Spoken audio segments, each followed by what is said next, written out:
we're at 11:30, so we can resume proceedings. We heard quite a lot before the break. There's a couple of things I'd want to ask about, but I'm wondering first, Mr. Tucker, was there anything you wanted to say on account of what we heard leading up to the break? No, sir, nothing more from us. Thank you. Mr. Elvin, was there anything you wanted to say? I would like, I've responded on most of the issues, but I think Ms Bartle needs to deal with a couple of the points that Mr Keogh raised. Yes, thank you. If we can just come back on the issue of student accommodation factoring into our supply. In terms of the Council's approach, you've heard much of what I'm about to say before, because we've made this point in the Phase 2 hearings, that there is a valid and legitimate approach to including the student accommodation and the equivalent contribution to housing stock in the calculations. We've been through that in terms of its compliance with PPG and the submissions that go through the housing reconciliation processes. We say that the needs of students are being met and therefore there's a housing need that's being met. So to suggest that it's not meeting any housing need is to our mind, an inaccurate perspective to take. By providing that student accommodation, it is relieving pressure on HMO conversions and other family stock by its very nature. And I think the other point to just stress and remind ourselves of is that the housing requirement, as I explained earlier this morning, does include an element of expectation that housing student population growth is embedded in that and consequently forms part of that housing requirement. And that housing requirement isn't a cap on housing to be delivered. So to say that the inclusion of purpose-built accommodation in our completion figures suppresses that delivery of market homes, I think is also inaccurate. I think what we've seen through the monitoring of figures to date and what was presented in the trajectory in terms of the completions feeding into that supply, and they do indeed contribute a significant proportion over recent years. But I would suggest that that's largely to do with the fact that the local plan hasn't been adopted and other sites for general market housing have been relatively constrained through the fact that the local plan is not yet being adopted. And I think we would expect that position to shift in terms of the proportion of its contribution quite significantly over the coming years and the first years, certainly, of the plan's adoption. And then finally, just to note that the expectation of supply coming forward from here on through the delivery of communal establishments and student accommodation is a very small proportion of the overall supply at 539 dwellings. So it's not in any way challenging or competing with any other general market housing in that respect.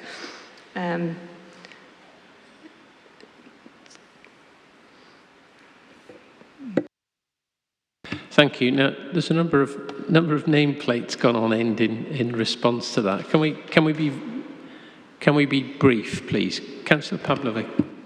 I wondered if it'd be helpful to you if you were able to get some documentation about the thresholds already within the city. So where the 20% neighbourhood threshold has already been met, because I think we would dispute that point that PBSA... Is that an HMO policy? Yes, that's H8. Can we come on to H8? Yeah, it was just in response to that point. Yeah, I won't overlook that, I promise. Councillor Waters. Thank you, sir. It was just in relation to a couple of points there from the Council. The Council have made this what I would consider erroneous statement again that these purpose-built student flats are relieving pressure on HMO conversions. I'd be delighted to see any figures that the council or anybody can produce to substantiate that statement.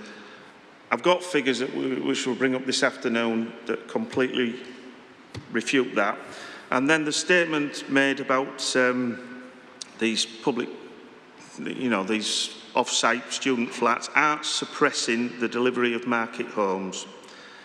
There's one classic example, probably the most egregious example you could ever find, and that was the Hull Road dairy site that was allocated for 25 residential family homes. It was in the 2005 deposit local plan for development control purposes. That suddenly morphed into a development known as the Boulevard, which triggered off much of the development down Lawrence Street and Hull Road. I'm sure it's something you'll note when you do have your visits around the city. Thank you, sir. Okay, well, we'll be talking about H8 in due course, but there were two matters I wanted to ask about in view of what we'd heard this morning, and I think probably the council's best place to answer these points. The first is, am I right in thinking that the 23% figure that's in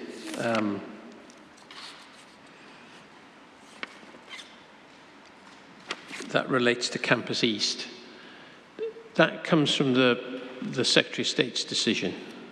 That's Correct. where that 23% is coming from.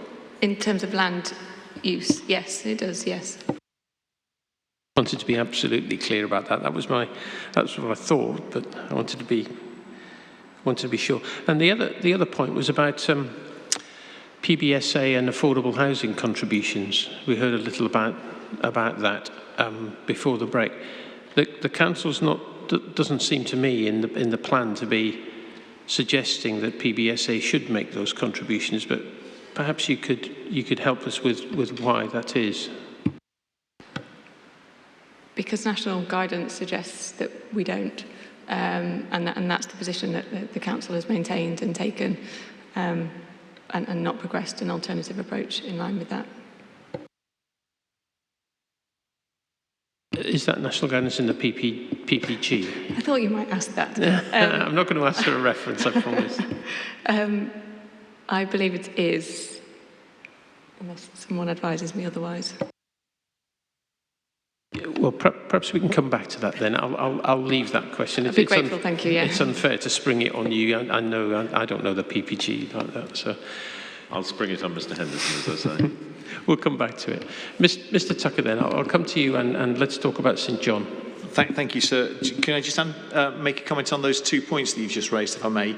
The 23% does arise from the Secretary of State's decision, but it relates to the developed area. It doesn't relate to the totality of the allocation, because you'll remember there's an 18-hectare lake and things like that, if that helps. If it helps any further, it's condition 4, page 12 of the PDF. But it's certainly not the totality of the Campus East area. And the second point, sir, in relation to your question about affordable housing contribution for PBSA, you'll appreciate further from what you're about to hear from York St John University. One of the concerns is PBSA rentals being significantly towards the top end. Certainly you would hear no pushback from any of the 3 institutions that I represent were the council to consider a low-cost rental policy. So it's not affordable housing because it's not dealing with housing per se in that regard, other than some aspects of student accommodation. But insofar as the authority might think about a low-cost rental proportion for the number of units, then there's absolutely no pushback from any of the 3 tertiary education institutes I represent. Then perhaps turn to Mr. Coakley. Just before we go there, I mean, Mr. Tucker mentioned that to me over the coffee break. Not entirely sure how we would do that and what the criteria would be in terms of student accommodation, but we'll give it some thought. Morning, thank you. By way of some context, York St John's accommodation policy guarantees accommodation to all first-year students and selected groups of other students who apply by the prescribed dates. Those groups will include, for example, students with disabilities and other special requirements. We consider that this is a vital tool for recruitment, and we would simply not be able to operate effectively without this guarantee. We manage our own accommodation at a number of locations which we hold on long leases. We also control accommodation on short-term leases at a number of PBSA developments through nominations agreements, and a large and growing number of sublet private rented houses. In total, this provides our students with around 2,000 bed spaces. We have no capacity to deliver new housing at the Lord Mayor's Walk campus, so our provision must be off-campus necessarily.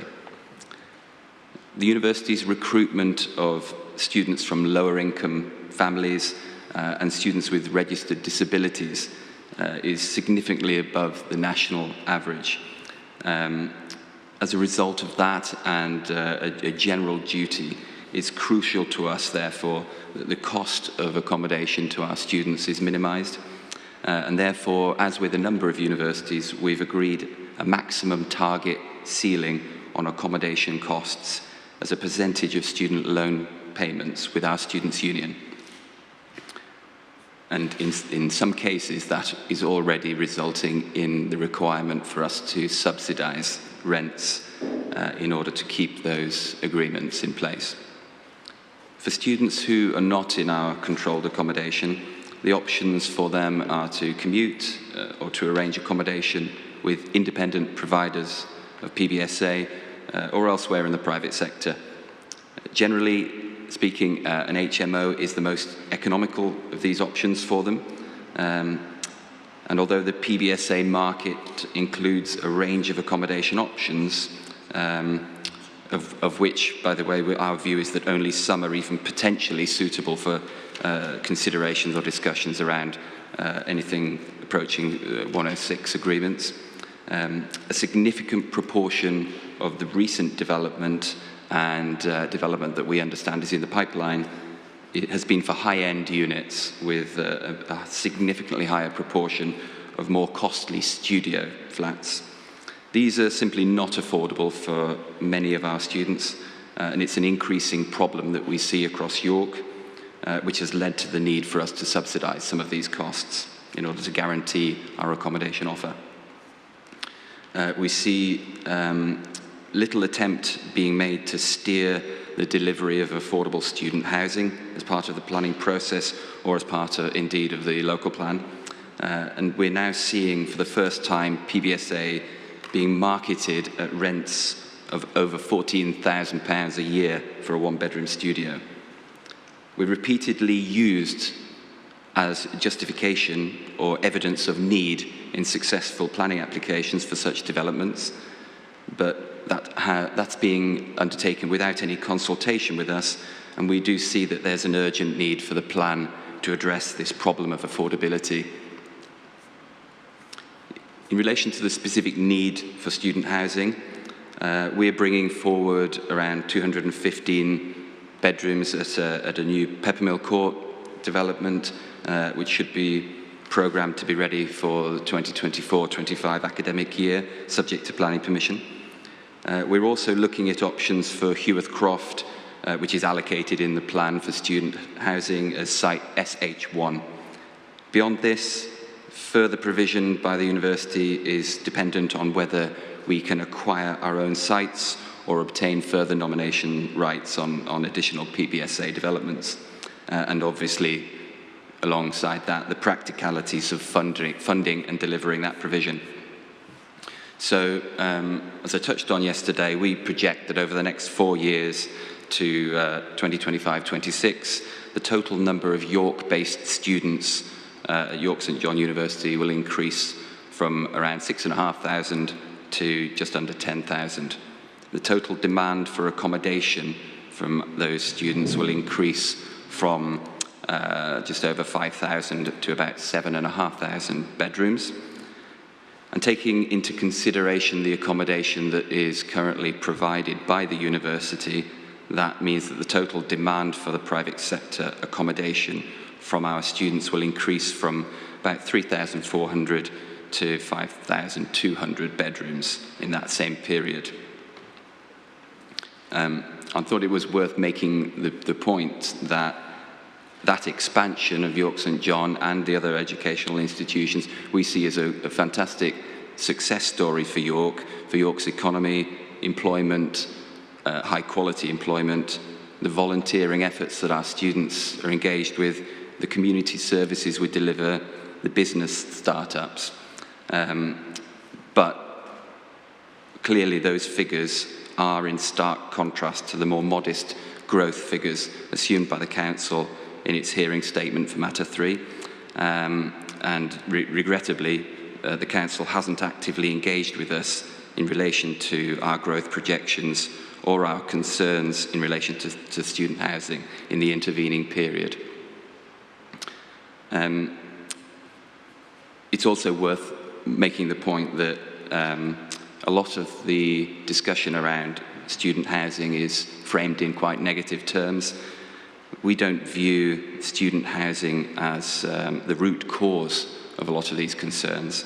It's simply that there's a lack of affordable housing being brought forward in order to deal with some of the implications of that problem. In relation to the question of whether the general approach of the plan to student housing is justified, the plan approach is that the university must address the need for additional housing which results from our expansion, and that in assessing need, consideration will be given to the capacity of independent providers of that housing. The plan has no overview, however, on student housing provision during the plan period, either in terms of likely need or in relation to specific locations. The only control is policy H8, which seeks to control the density of HMOs in any street or neighbourhood for the benefit of existing residents.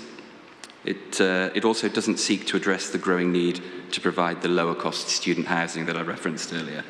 And in our view, that frames the concept of affordable housing generally far too narrowly. There appears to be no explicit strategy aimed at reducing the number of houses in use as HMOs in order to release them back into the private housing market as family homes, although I would contend that we do have evidence to support some of the questions that were being raised earlier around the impact of PBSA on HMOs, and I would support the statement that was made in respect that that does release HMOs back into the open market, and we can provide some evidence of that. We don't believe that there are any specific allocations or policies on, for example, massing restrictions that might meet that objective, except at the SH1 site, which was put forward by us as the landowner. Instead, the plan relies on the private market and windfall sites to meet student accommodation needs related to the continued growth of both universities. So recent new PBSA has been largely through delivery of city centre sites, has been commented on by others. These become available for redevelopment or change of use, generally from employment or commercial uses, although we would contend that some of the assertions around differentiation between employment land and PBSA don't necessarily hold much water when it comes to the actual level of employment that those sites provide for and support in the city. But that method of site finding doesn't appear to have constrained the increasing provision of student housing in the PBSA sector to date.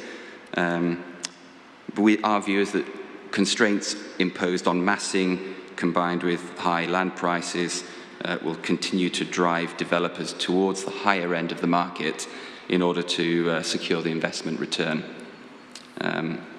It is clear to us, however, that if significant new PBSA isn't delivered very early within the plan period to help meet growing student accommodation needs, this will continue to have a significant distorting impact upon York's housing market.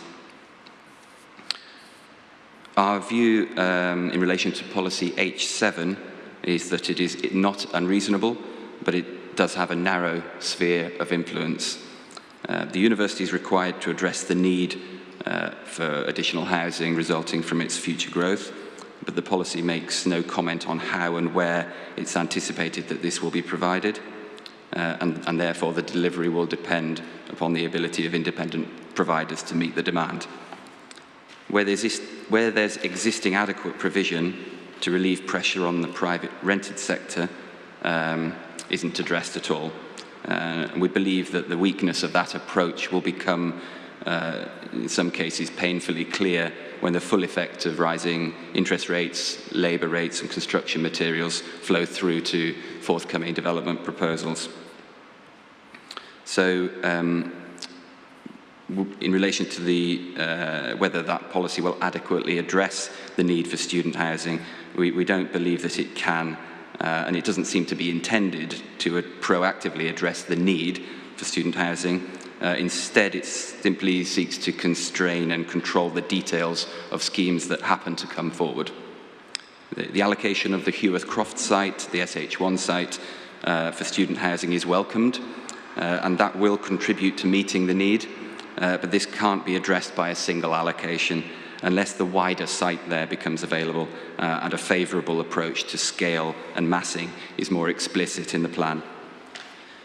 Crucially, we consider that the policy H7 should contain additional support for schemes that cater for a range of student requirements, not just premium provision. There's an urgent moral imperative, particularly as in the last week or so, we've seen growing use of food banks by students across the country. The Heworth Croft site is the sole student housing allocation in the plan. And as I've said, we don't think that's sufficient to meet the overall need. There's no indication that that is the only site needed, just that that is considered acceptable. So we are assessing options for expanding the available area on that site by relocating existing facilities at some point in the future, so that that can also be brought forward for student housing. And the sports park at Haxby Road, which you visited yesterday, that would represent a suitable relocation for the facilities that are currently on that site. But it's our view that the proposed Greenbelt designation discussed yesterday at Northfield may well critically constrain our ability to bring forward these proposals. So there's an interrelationship between these two questions, although we would like to increase the student housing provision at Heworth Croft should options become available. Would you like me to go on to the HMO question, or would you like to come back to that later? I think I prefer to come back to H8 and deal with the HMO issue as a separate element. Okay. Just deal with the need. I'll conclude on the what we would like to see then. Basically, we would welcome inclusion in ED5 and H7, or both, wording and detailed policy that actively supports the provision of lower cost purpose-built student accommodation and encourages developers to build schemes that cater for a range of student needs. Thank you.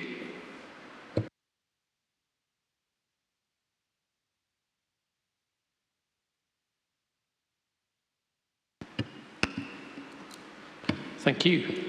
Mr. Tucker? Just to add a couple of points to that. Mr. Alvin kindly, outside of examination, indicated rightly that the second paragraph of ED4 is encompassed by the further work that needs to be done with respect to the issue of need. So I'll park any points I had in relation to that, because that needs to be revisited amongst other elements. There is one obvious point which arises from the representations that have been put forward, and particularly what you heard from Mr. Coakley at the start, which is developer of PBSA, the excitement of city centre living, developers of PBSA coming forward and using York St John University as demonstrating a need for additional student accommodation, and then creating PBSA which is out of reach of the majority of the students.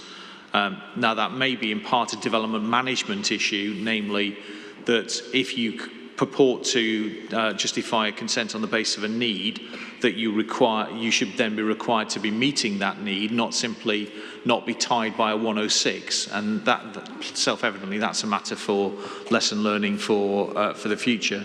But in terms of creating the framework for that development management decision, it may be worthwhile flagging that sort of point up within the text of the plan itself, or indeed within the policy, i.e. that needs, where demonstrated, then have to be demonstrated that they will be met in a way which is enforceable.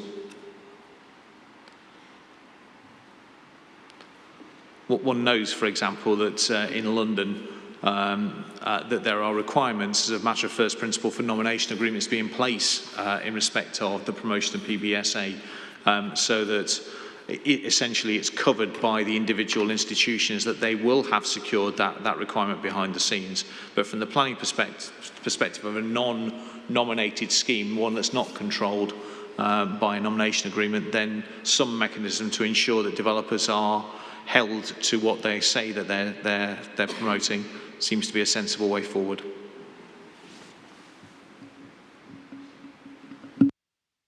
Thank you, Mr. Tucker. Mr. Elvin, is there anything the Council wants to say in response to all that? Firstly, the position on student housing and affordable contributions isn't in the transitional NPPF. It's in the 2019 and 2021 NPPFs. It's paragraph 64 of the 2019 NPPF, which exempts student housing from the minimum requirement to provide 10%. Ditto paragraph 65 of the current NPPF. So far as the PPG is concerned, the PPG in force in the transitional provisions dealing with student housing is in the needs assessment PPG, which is 2A, and the ID reference is 2A21 20160401. So it was a PPG brought in during the lifetime of the 2012. And it seems to regard this as a matter for the market. It says local planning authority should plan for sufficient student accommodation, etc., and whether or not it's on campus. Student housing provided by private landlords is often a lower cost form of housing, and I suspect there'll be hollow laughter from the institutions given what's just been said about that, but that's what the guidance says. Encouraging more dedicated student accommodation may provide low-cost housing that takes pressure off the private rented sector and increases the overall housing stock. So it's not particularly, it's a bit vague in the way that the PPG can be. But that's paragraph 21 of the 2016 version of the PPG. As I say, we'll think about this a bit more, but it's quite difficult. Yes, I mean, I can't remember. I think Oxford's plan wasn't examined under the transitional arrangements, was it? Which might explain the difference. Yeah. Good. Was there anything else?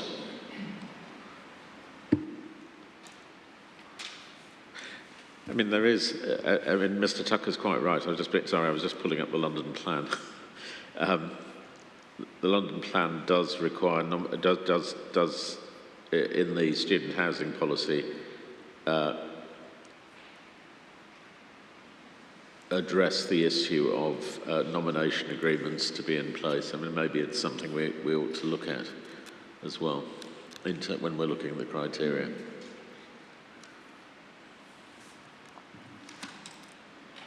Thank you. Yeah, I think that would assist. I mean, it's a point well made, I think. Yeah. Can I ask?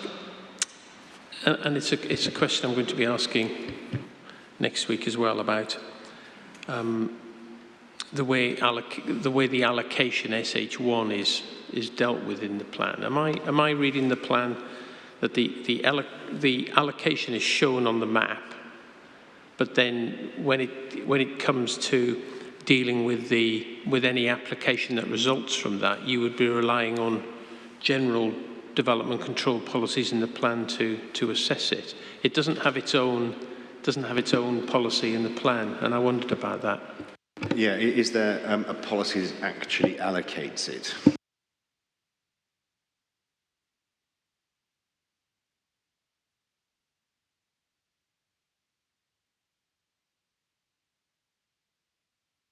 It's in ED5, I know, but... Yes, it's in ED5, thank you. And it's also referenced in policy H7.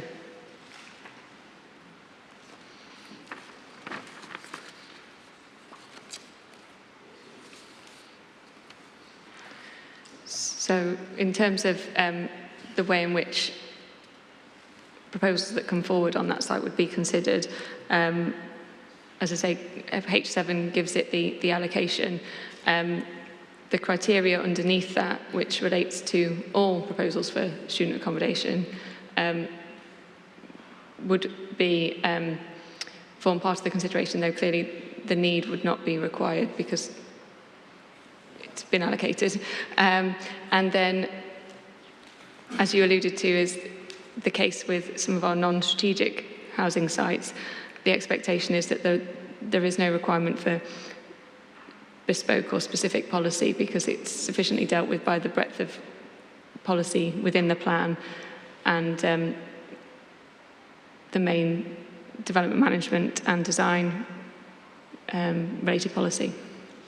So there's no, for example, nothing in the plan which says how many units SH1 might be expected to produce? Not for that site, no. On the basis that that work is still unfolding, as we've sort of heard, and as is the nature with the calculation of equivalent dwellings to bed spaces, it's a much more movable feast than it is anticipating a capacity for a market housing site. Is that something that gives Mr. Tucker any issue? I really do think that there needs to be some more specificity to that allocation in order to really answer the question of to what extent does that site deliver the need. While that might not be an exact number of units, for example, it would certainly be expected to incorporate commentary on massing, overall massing, and the area of development, especially since some of the site is in flood risk zone and some is adjacent to other existing residential areas.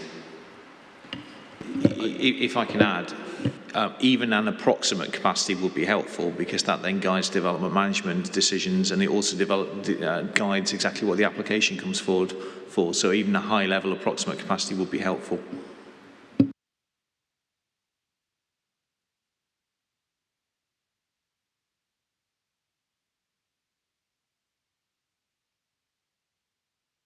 Well, I think if St John's, York St John's wants us to put a capacity figure, and they'll need to work with us to look at the developable area, I'm happy to have discussions with them over that. But let me make it clear, SH1 isn't intended to meet all needs, it's to make a contribution to needs. That's why H7 is there as well. And I should say that after SH1 in H7, the wording then needs to refer to off-campus accommodation. And I've already written that down. As we discussed earlier, I think it might be useful if that conversation could take place. If you talk about the developer area and have some approximate idea, as Mr. Tucker said, and then at least what the plan is saying. It has in the plan an expectation, so that no one is surprised by what might come forward at development control stage. That's all I would say. Yeah, I mean, it doesn't have to be specific, but an idea. We agree, and that there has been such feasibility work that's been undertaken, and we can share that. Perhaps Mr. Coakley and Ms. Bartle will have a conversation outside of examination to that effect, and we can share that information. Excellent. Councillor Pavlovic. Hi, yeah, I just wonder if you could explain your question about whether the Section 106 affordable housing contribution is allowable. And then I didn't understand the bit about transition arrangements because Oxford obviously do apply it and it does make a significant amount of difference. And I remember speaking to the leader of Oxford Council about it. And he pointed me in the direction of one particular application, which was for 137 dwellings above a Tesco. And that generated £214,919 as a Section 106. But why does, when Oxford's plan was adopted, make any difference to where we are? Sorry, I just genuinely don't understand the principles. That's fine. I should have probably explained it a little bit better. We're examining this plan under the 2012 framework and the associated planning practice guidance. I'm thinking that Oxford was probably examined under the latest version of the framework and the latest version of the PPG, which might not have the same restrictions. So does the 2012 transitional arrangements that we're looking at, does that, from what Mr. Elvin said, not preclude us being able to charge a 106? No, I think I took it to say that it does preclude. Oh, it does preclude it? Yeah. Right, great. I hope I've got that right, Mr. Elvin. Well, certainly the later NPPFs suggest that. So the problem is that would be usable for development management purposes. So you'd have that awful position of Section 38(6) would say one thing and we'd then be told it was out of date. So just to help, I have checked, and you're right, Mr. Inspector Board's decision was under not the most up-to-date, but the up-to-date NPPF at the time, which I think was 2019. So, yes, you're right in your assumption. Which doesn't really explain it, because the 2019 NPPF had paragraph 65 in it, and the H2, I've just pulled it up, H2 of the Oxford Plan requires a financial contribution to off-site affordable housing. Sorry, could you just explain that all again to me? Well, I'm struggling myself. Oh, right, thank you. Yeah, I think that's struggling is the right word. We're not entirely sure how Oxford is doing that and complying with national policy, but I probably shouldn't take that further. I don't know the circumstances. I think it related. Mr. Henderson, who was looking at the policies and passing me a note, thinks that it's because 64 and 65 are looking at on-site delivery. And H2, specific H2 in the Oxford Plan excludes on-site requirements for student accommodation in H2A, but H2B, which says for student accommodation in 25 or more student units or 10 or more self-contained units, a financial contribution to be secured for affordable housing elsewhere. So it's an off-site contribution. Yeah. So that means it wouldn't be incompatible with the previous guidance to do something for the off-site sites? It seems to suggest that off-site contributions are possible, but on-site provision is not. Yeah, so we were only ever talking about off-site contribution. That was the proposal that we were making. That was the suggestion that we were making, that it would be an off-site contribution to affordable housing as a 106. Let's have a look. And whether that's allowable or not, that was my ultimate question. I honestly don't know the answer to that. I'd have to check.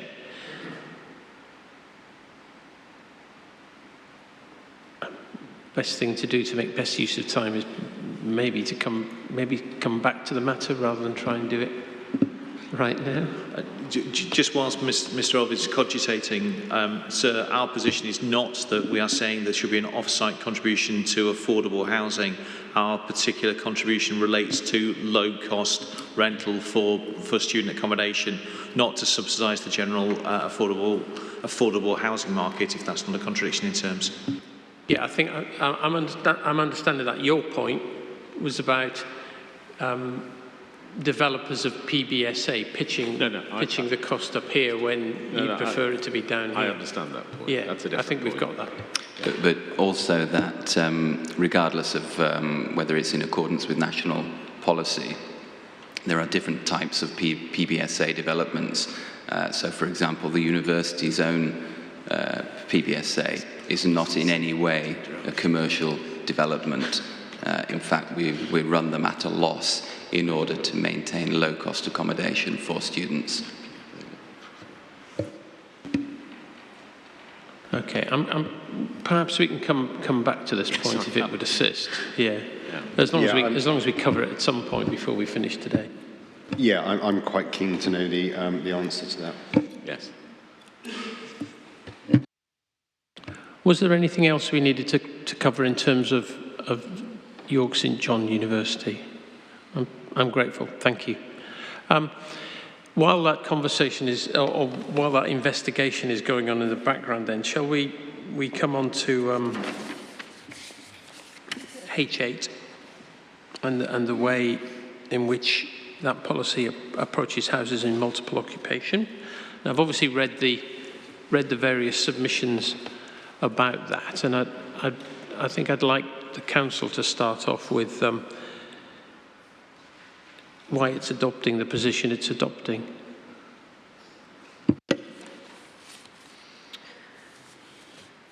Yes, certainly.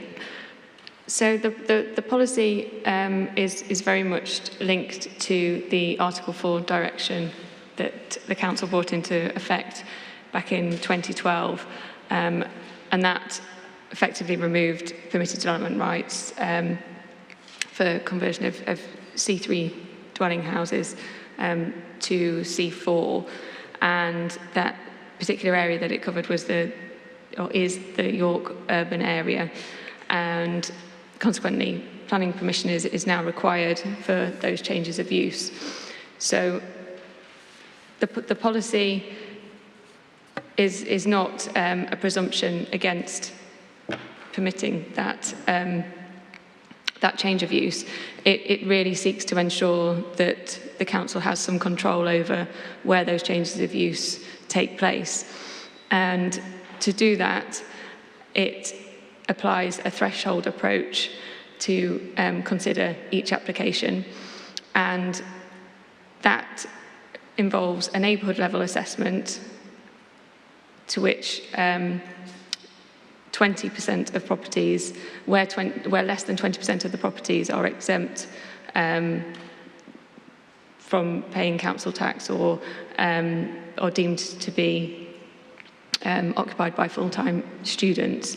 And there's an assumption there that permission would not be granted in those situations. Similarly, taking it on a 10% street level basis, or less than 10% of where less than 10%, would be permitted, I've got it the wrong way around, where it's less than 10%, it's acceptable. The basis and the rationale behind it really is that the council is comfortable and promoting the idea of spreading and dispersing the HMO across the city on the basis that York has very good accessibility, and given the area in which the Article 4 covers, the expectation is that it's sustainable for those HMOs to be dispersed in that way rather than clustered on streets and residential areas closely associated, certainly in proximity to those university campuses. There's a further assessment in the policy that requires a consideration of residential amenity, and of course there's also the relationship with the licensing activities of the council, which obviously not directly related to planning and is a different regime, but adds a further layer of control and protection to that. the policy is or has been supported, albeit as Mr. Elvin alluded to earlier, with a draft SPD that helps to guide applicants through the process. And obviously, once the policy is in place through the plan's adoption, that will take effect. But it has been carrying some weight through the decision-making processes to date, but obviously within that kind of draft status. So you've been using it for development control purposes, in effect? You've in effect been applying this policy, or one that's very like it, Absolutely. through an SPD. Does that SPD tell you how you know what a neighbourhood area is? It does. The council has on its website information that guides, and I stress the word guides. The approach is taken on a case-by-case basis, but in the first instance, information is provided on a map basis on the council's website, which is updated to provide a relatively reasonable position, and gives a starting point to an applicant. The consideration would be then dealt with on a more detailed level. There are issues around how the degree to which the council can publish street-by-street information and property information. So it takes what it considers to be a sensible and reasonable approach to providing that information.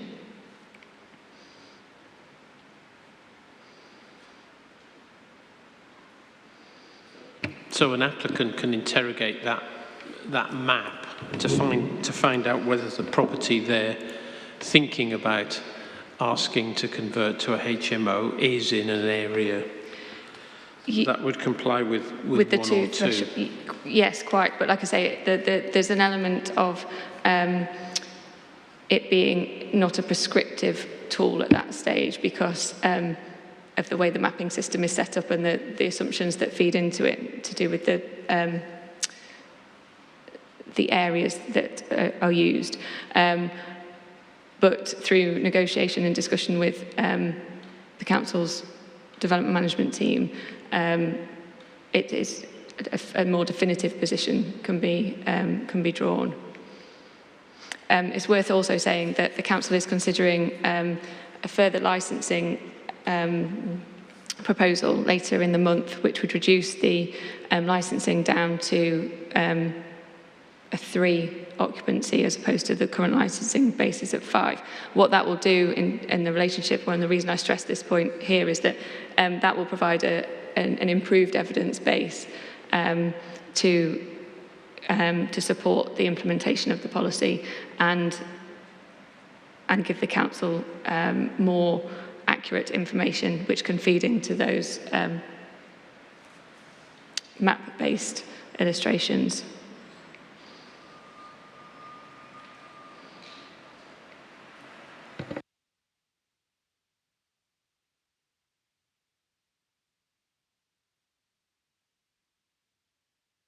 Why 20%?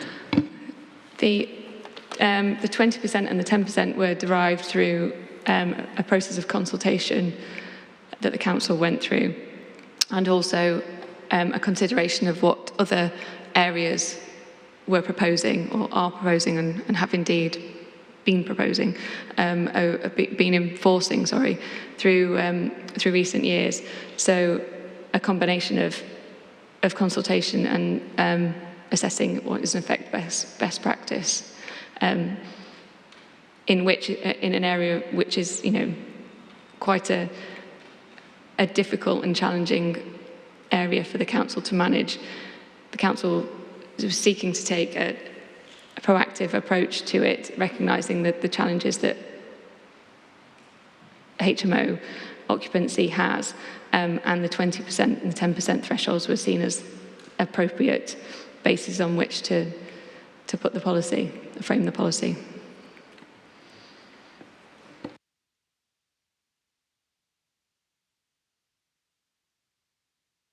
I'll come to Councillor Waters first. You've had your Thank you, sir. I'm not really sure whether you're wanting to delve too much into the detail at the moment. I'm assuming that there'll be a lunch break, will there, shortly, but I just wanted to make a general point. Are you getting hungry, Councillor Waters? Yeah. I just wanted to make a general point. Again, I've said it. I said it 2 years ago. I said it earlier today. I do have the greatest sympathy with yourselves having to go through all this lot. But this policy, H8, it must be one of the easiest for you to determine as unsound in this local plan, bearing in mind the full elected membership of the City of York Council virtually voted to say it's unsound. They voted in December for a review of the supplementary planning document, which actually formed the policy going back 10 years. The supplementary planning document came first, before the policy was written. The whole elected membership realised that this is not working. They voted in December of last year to have a review of the supplementary planning document with a view to having the acceptable percentage thresholds, because any councillor that's involved in wards around the universities realises that this situation cannot continue. And we've spent a lot of time this morning talking about the purpose-built student accommodation. In fact, there's been some references made to that freeing up properties back onto the residential market, which I'll challenge later. But this is one way of, to put it bluntly, a payback for ordinary York residents who have seen their city change beyond all recognition with the purpose-built student accommodation, and that is to exert a tighter control over the residential areas. As I said, just general at the moment. I don't want to get into too much detail and bog you down for your break. Let me just add some further delight to that. The resolution of full council was not within the powers available to the full council. It's an executive decision. It was referred to the executive, who disagreed with the full council. The policy remains in place, and although it will be reviewed, it was found by the executive to be sound.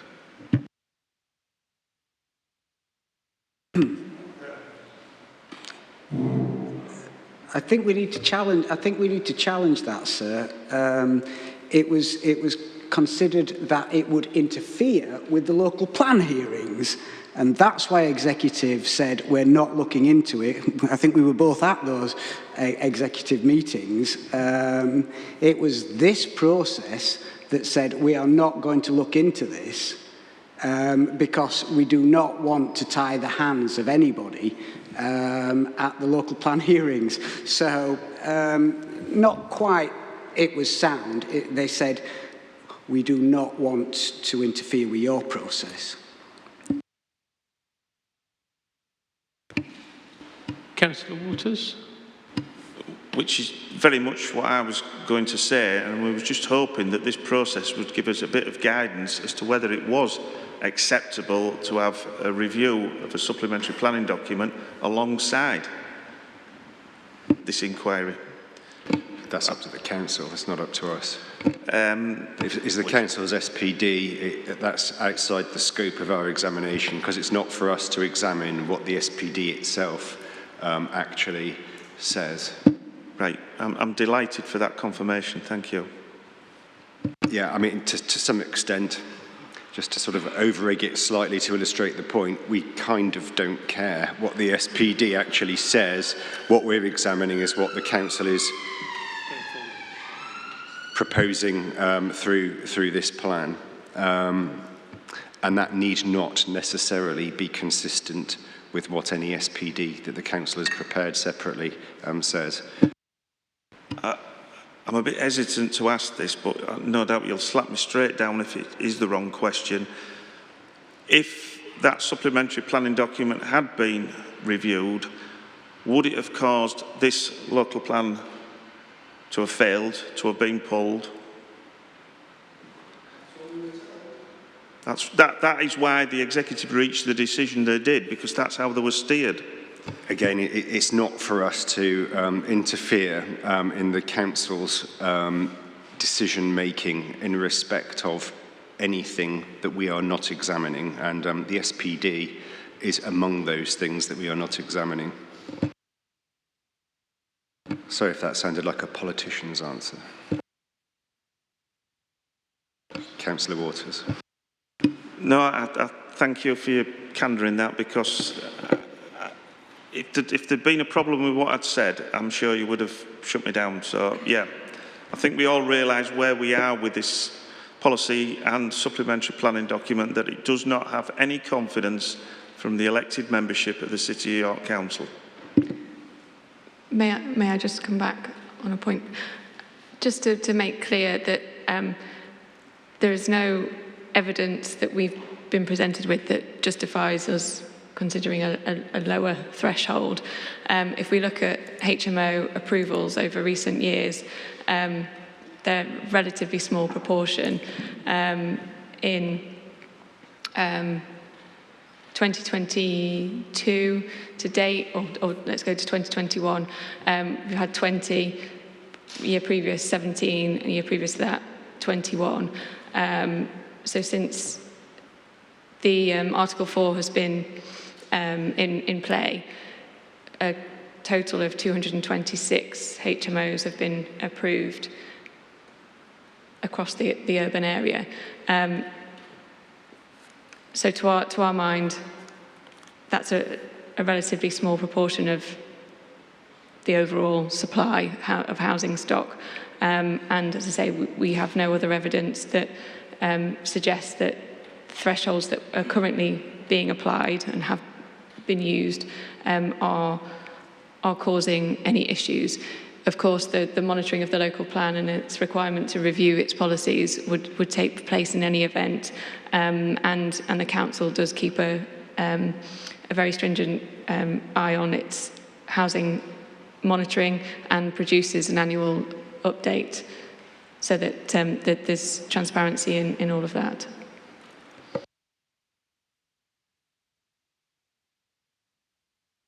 Councillor Pavlovich.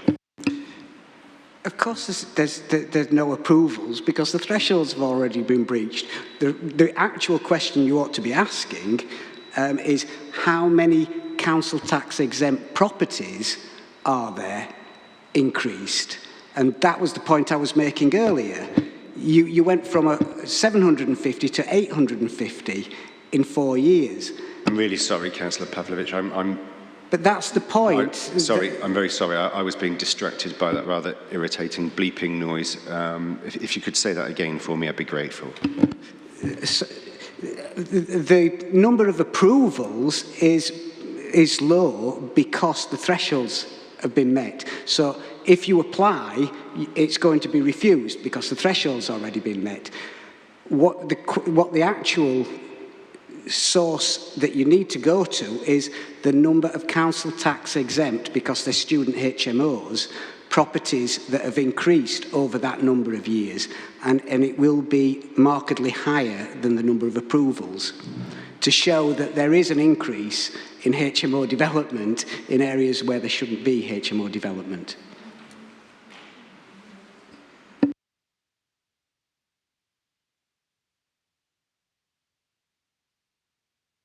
Well, I'm having to think about that a little, because if you're saying to me that the thresholds have been reached, there is no purpose in dropping the thresholds. Am I being a bit? No, you're not. But the motion that Councillor Waters proposed to council was that they should be lower. I seconded that motion because I felt it was a question that needed to be asked. Yes, the point I think you're making is, can it be retrospectively applied? No, it can't. But the principle of should there be a H8, absolutely we would support that there needs to be thresholds, and we can go into the reason for that later.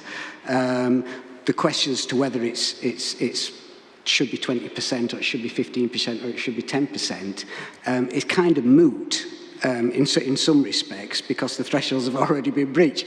But I would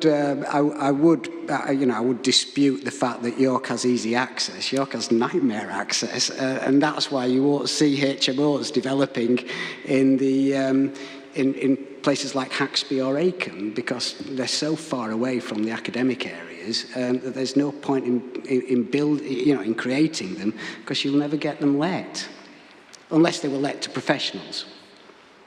Sorry, I think you're saying, correct me if I've got this wrong, but I just want to be sure that I'm understanding you right. Are you saying that when you say that these percentages, they've already been met, are you saying that in effect this policy would prevent any further HMOs entirely within the Article 4 direction area? Yeah, and that's why I suggested that you got the map. Sorry, was that yes, that is what you're saying? Yeah, that's exactly what I'm saying. Yeah. And of course there is then an implication of it freeing up, PBSA is freeing up space for more HMOs, because there's nowhere for HMOs to be built, because they're already at threshold.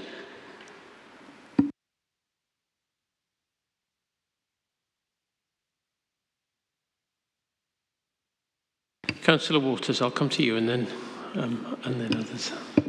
Thank you, sir. I'm just not accepting those figures from the council whatsoever. And if it will assist, I can give you some of the council tax educational exempt figures. We can go back 20 years if you want, but I was just going to use a 10-year period or 12-year period from when the first purpose-built student accommodation was. 2010-11, there was 2,793 council tax exempt properties. I usually get these figures just to see what the loss in council tax revenue is actually. 10 years later, 2020-21, which is the last full year that the council were able to supply figures for because the pandemic interfered largely with recording, there was 4,153 council tax exempt properties. You've also got to bear in mind these are only the official recorded ones. What we are finding now in areas around certainly York University is that there are an awful lot of properties that just set up. They don't claim the council tax exemption because they know that they wouldn't be allowed planning permission for a C3 to a C4 conversion. So even these quite shocking figures aren't the true representation. I would look forward to the council explaining how they can come up with the figures that's just been... The figures I just quoted were HMO approvals, so they weren't an indication of everything across the city. It was simply what had been approved in that each year under or guided by policy H8. Are they planning application approvals? Are there certificate of lawful use approvals? Does it include them all? It will include both. Anything that came through the council's application process. I wonder then whether the council tax exempt figures are picking up the unlawful HMOs that the council I think exactly that's the point. Backtracks on taking action against. It's perhaps an enforcement issue that strays outside of the policy. It's a council issue. I don't dispute that. But in terms of the application of the policy and its relationship to planning decisions, those figures I quoted were, to my view, accurate and based on what's come forward. Anything that of the figures that you've just described, which I'm not disputing that they're inaccurate, but they clearly relate to a bigger proportion of HMOs or properties that haven't come through that decision-making process. It's a point we'll come to later, I'm sure. It could be, couldn't it, that both sets of figures are right, because it could be that there was a rather intensive generation of HMOs in the early years, 2010, 2011, and it's grown up to 2020, 2021, but the rate of growth has slowed down in those years. And of course, your figures, Ms. Bartle, took in the last 3 years, so 21, 22. The annual ones I quoted, yes, and then the overall 26 was from 2013 to present. Okay. But yeah, I just to be clear, I agree that those figures that were quoted quite probably accurate. It's just that we're looking at different things. They're not one of the same. The figures aren't probably accurate. They are from the City of York Council's council tax records. In which case, they are accurate. They are figures I specifically asked for every single year. Well, happy to accept that they're accurate. I don't see a problem with that. The issue is about the workings of this policy and what effect or what change you would make to this policy to make it sound in your view. I mean, clearly the council is saying to me that, or saying to us that it is acting as a control on HMO, because in many parts of the city, I'm told, that those thresholds have been reached. So you're not going to grant planning permission for any more. That would be the output of that. If I may go back through the history of this, then 2010, the change of government, the relaxation of the situation around HMOs prompted, certainly from our point of view at Osbaldwick, to trying to get control back that we'd briefly had under the Labour government at the time. The Conservative government then said, well, the only way you can bring that control back is under an Article 4 direction. We spent probably the best part of 12, 15 months hammering away at the council because nobody really wanted to bring this control in. It was brought in and the 20%, 10% street level figures were plucked out of thin air. That's how the figures were arrived at. I remember at the time at the consultation events being widely derided for suggesting that there should be a 0 to 5% figure, whereby every single HMO application would have to go through a rigorous planning process and not just be simply waved through as part of a numbers game. Then I find that that is the excellent policy that Leeds City Council are operating under. So it does have a good deal of merit. I included in a recent submission a copy of other thresholds that other councils were applying, other specific policies that they were applying so that you didn't end up with a concentration of HMOs in a street. That is probably one of the biggest problems with how policy H8 is administered by City of York Council. 10% in a street can still mean that you get 3 houses stuck together with all the attendant problems. I'm losing my thread. I'm just wondering how much more of the history of it you actually need. But where we are at the moment is the policy is clearly not working. All it's done, which is what I said it would do 10 years ago, is displace the problem into the next available area when Badger Hill is probably the best example. That was a neighbourhood percentage of about 21% when this was brought in. So all that's happened is that has displaced it further and further afield. So you've got Osbaldwick, Tanghall, parts of Merton that's now getting their HMOs. It's done nothing to reduce it, just move it. Is that removing it out of the Article 4 direction area? No, or to other places within the Article 4? But it's just with residents seeing all this purpose-built student accommodation going up and the city changing, there ought to be some form of payback, basically, to keep residential areas residential. At the moment, there isn't any control until they're filled up 20%. Now, whether we all think it's acceptable, 1 in 5 properties potentially becoming part of a suburban campus, I certainly don't, and most of the people I represent don't. Now, what's been disappointing for the last 10 years in all this has been the attitude of York University. They refused at the start of this to even countenance any form of support for a restriction on student HMOs. I've got a letter here from 2011 that states that the Article 4 direction proposals would not be in the interests of our students, many of whom prefer to live in and be part of the local community for part of their time while studying at the university.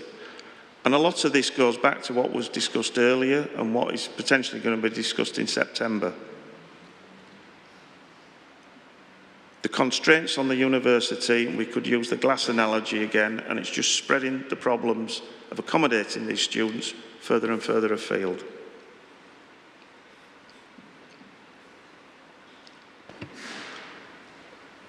Yeah, Ms. Hilton.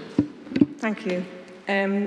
Yeah, I'd support that as well. And Heslington Parish Council feels that the University of York could give a far higher priority to the needs of its neighbours and give due weight to their very real concerns. Obviously, Heslington has its share of HMOs.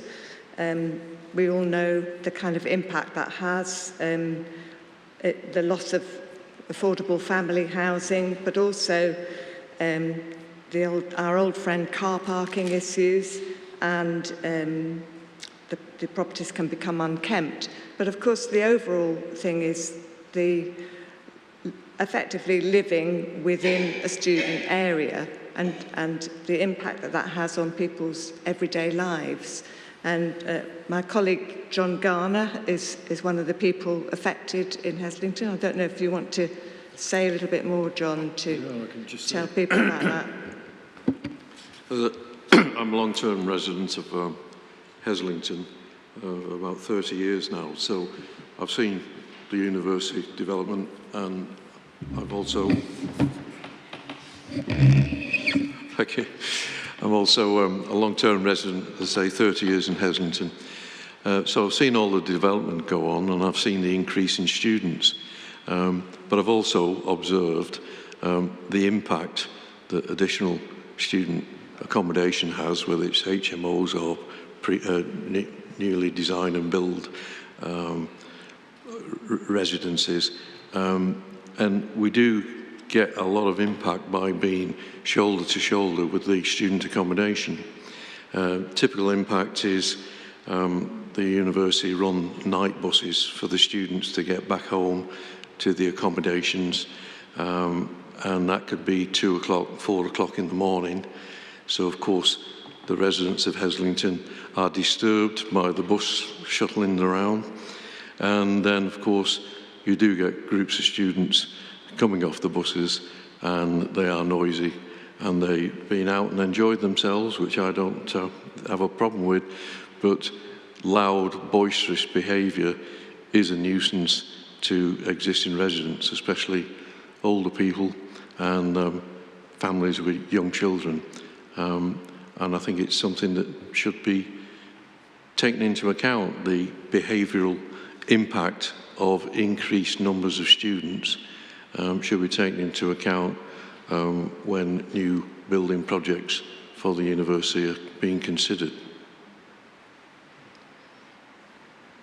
Thank you, Mr. Garner. Mr. Merritt. Yes, thank you.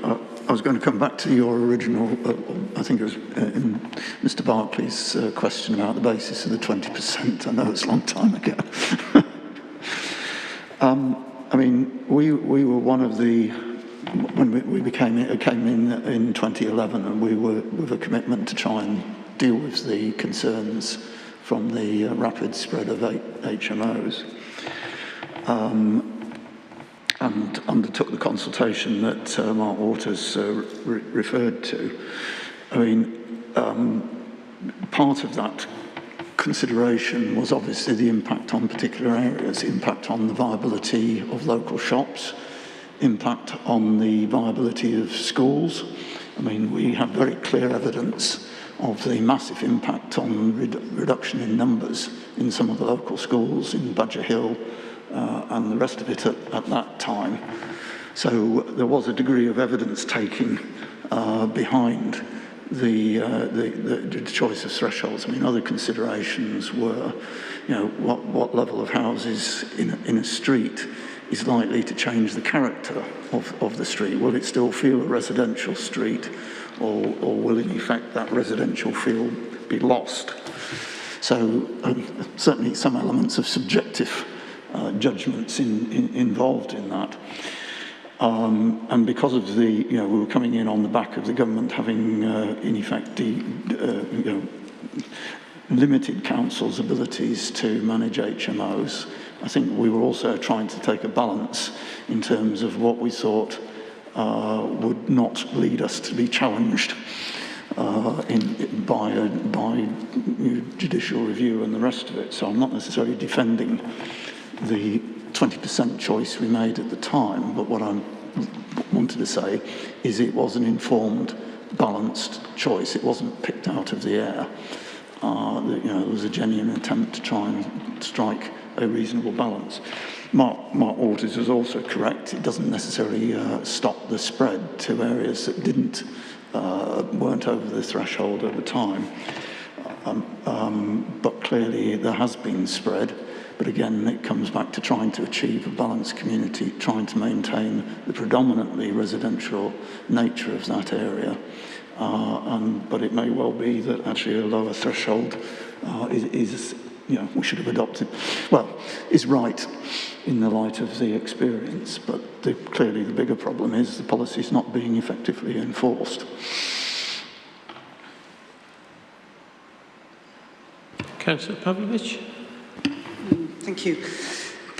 I mean, I think you have a really difficult job because you're looking at the local planning as almost the abstract. And the real life situations of people sometimes kind of get lost.